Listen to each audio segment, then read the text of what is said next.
ochaoro sawa sawa en Kenyatta ka en be en GMO. Te mano ben tie jima wacho ni wadwaro GMO moa Kenya wakan nikech koro mano osepim gi jowa ka moloyo ma oko ma ok wang'eyo ni to mano dhi timo ji nade. To kiwinje ni kore momiyo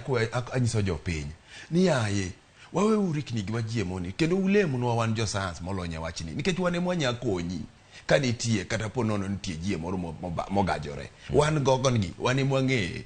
kendo wan waneno GMO no makata sani iwinjo machiemo mabiro gi nitie idara mar National Biosafety Authority kae ma intije en regulation mar GMO no. Warito ga kod mano ochopo Mombasa ka tichwaye lab na mana setele man Kenyatta ka wane mwatimo testing no bende kwa konyo National Biosafety Authority cha kapo nono ni gionge gi opportunity nikech seche moko ti gin kitich mang'eny ka gin kitije mang'eny gitero Kenyatta University to an minana ni emadhi agolo DNA no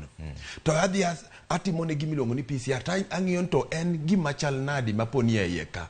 en gima ber mwabe wayego to en biyebo yego waonge gi wach